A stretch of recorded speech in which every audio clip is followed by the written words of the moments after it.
Good morning, children. The topic for today is the fundamental rights.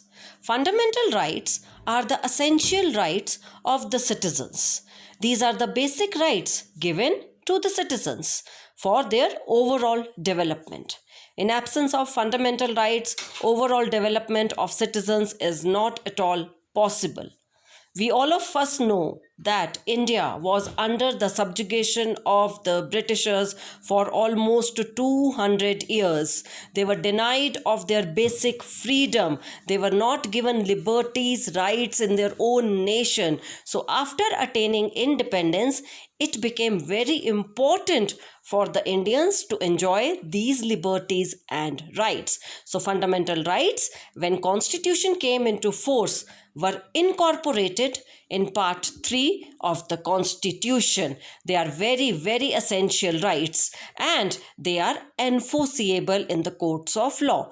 Means if they are violated, then the citizen can go to court of law and seek justice. So that's why these fundamental rights are very, very important. The fundamental rights are very elaborate and comprehensive bills of right. They are also known as Indian Bill of Rights. When I explained you that chapter, the salient features of the Constitution, I told you children that the Constitution of India, the features of Constitution of India has been adopted from various sources. So this particular feature of fundamental right has been borrowed from the Constitution of US. So it is known as Indian Bill of Rights. There are no natural and unmentioned rights which are mentioned in this list of fundamental rights. This is the classification of fundamental rights. There were 7 fundamental rights when Constitution came into force, but the 7th fundamental right, right to property, was deleted from the list of fundamental rights. Now there are 6 fundamental rights which are given to the citizens of India. Right to equality from Article 14 to 18, right to freedom, Article 19 to 22, right against exploitation, Article 23 and 24, right to freedom of religion, Article 25 to 28, cultural and educational right, Article 29 and 30, right to constitutional remedies, Article 32 of the Constitution.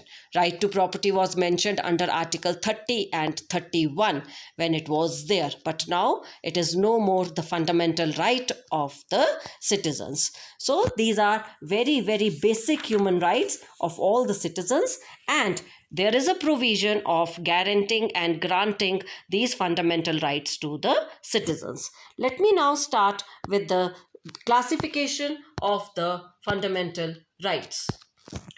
The first fundamental right is the right to equality. Right to equality is mentioned under Article 14 to 18 of the Constitution. This is very important right because each citizen is equal in the eyes of law.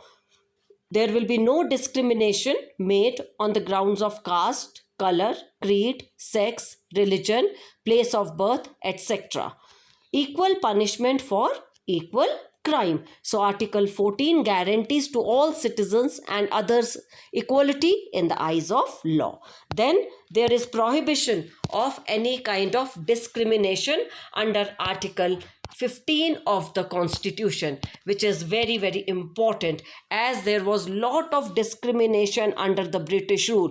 Indians were discriminated in their own country. Britishers never allowed them to use the public places of entertainment. Indians were not allowed to travel in the same railway compartments where whites were traveling. So this was discrimination which was followed during the British era.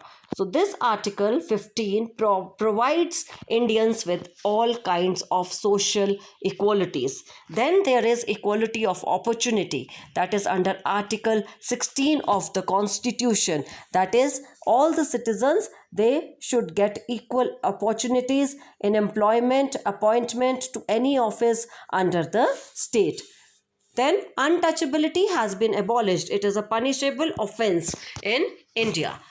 Any person who is following untouchability will be punished. Then now the titles, there is no concept of giving titles, as it is considered as discriminatory apart from the titles given in the field of defense and academics. These military decorations such as Paramveer Chakra, Mahavir Chakra, they are there in the country, but all other are prohibited, they are abolished. Next fundamental right is right to freedom, which is again very important right. Under right to freedom, from Article 19 to 22, six fundamental freedoms are granted and guaranteed to the citizens: freedom of speech and expression, freedom of assembly, freedom to form associations, freedom of movement, freedom of to reside and settle, freedom of protection, occupation, trade, or business. These are the six fundamental freedoms under right to freedom.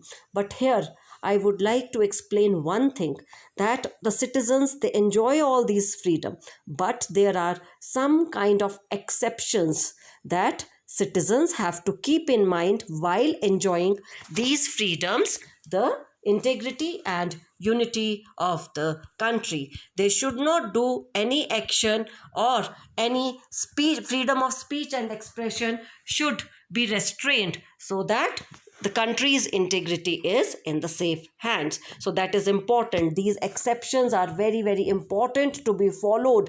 If they are enjoying, if the citizens are enjoying these freedoms, it is equally important for them to keep in mind the unity and integrity of the country. So there are these freedoms which are given to the citizens of India. The next fundamental right is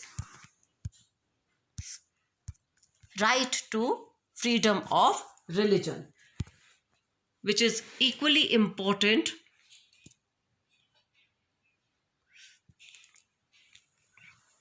See, India is a secular country right from the beginning. When constitution came into force, secularism became a very important feature of the constitution of India.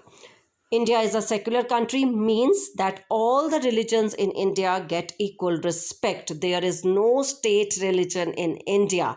It is not a theocratic state unlike Pakistan, which follows only one religion, that is Islam. In India, equal respect is given to all the religions. So no matter a person belonging to which religion, they enjoy equal rights. Not only that, from Article 25 to 28, some freedom of religion are granted to the citizens: freedom of conscience and free profession, practice and propagation of religion, freedom to manage religious affairs, freedom from paying taxes for the promotion of any religion, freedom as to attendance in religious functions. So these are the freedoms which are granted to the citizens of India. So this is very, very important right.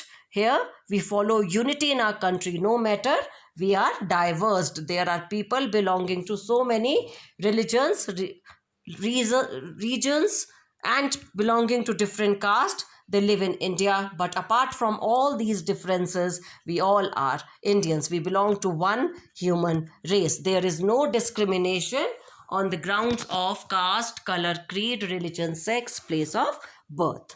Now let us come to cultural and educational right, Article 29 and 30. Here, the provision under the Constitution is right to maintain language, script, and culture of the minorities. See, people belonging to minorities also are there in India. So special protection is given to the minorities under this particular right. They have different language, different script, and their culture is also different. So there is a provision in the Constitution that these minorities could preserve their language, their culture, and their script. So they have also the right to establish and administer their educational institutions under this cultural and educational right. So this very right is also very, very important for the minorities. Now let us discuss right against exploitation, Article 23 and 24 of the Constitution. Under this fundamental right, there is prohibition of traffic in human beings and also forced labor. Any form of forced labor is now prohibited in India. We cannot take begar. Earlier the labor, they were exploited because they were not paid well. They lived in miserable conditions. But now it has become the fundamental right of the citizens that they no hazardous circumstances should be made compulsory for them to make them do work. So any contravention of this provision is punishable in accordance with law. Under this particular right, there is prohibition of employment of children up to the age of 14. So, Article 24 provides that no child below the age of 14 years shall be employed to work in any factory or mine or engaged in any other hazardous employment. So, this particular right protects the children. Now, children, I will come to the last fundamental right, the most important right of the citizens. Why? Because this particular right gives protection to all above mentioned rights, 5 fundamental rights. Right to constitutional remedies. Under Article 32 of the Constitution, had this right not been there, all other above mentioned rights would have become meaningless. As Dr. B.R. Ambedkar rightly said, that this particular right is heart and soul of our constitution, because this particular right is the guardian, protects the other fundamental rights. Under this right, the citizens can issue the following writs. Let me explain the writs under which the citizen can go to court of law and seek justice. These writs are the writ of habeas corpus. What is this writ? The writ of habeas corpus means that anybody, if is arrested, has to be produced before the magistrate within 24 hours of his or her arrest. So this protects the citizens against arbitrary detention. If person is arrested unlawfully, that person will be brought before the magistrate. Habeas corpus means body has to be there. Writ of mandamus. Mandamus means we command. We command means this is the command from the high court to the lower court. If the court is not functioning under its own jurisdiction, or they are going beyond their jurisdiction, then this command, this order can be given from the superior court to the inferior court. Then again, writ of prohibition.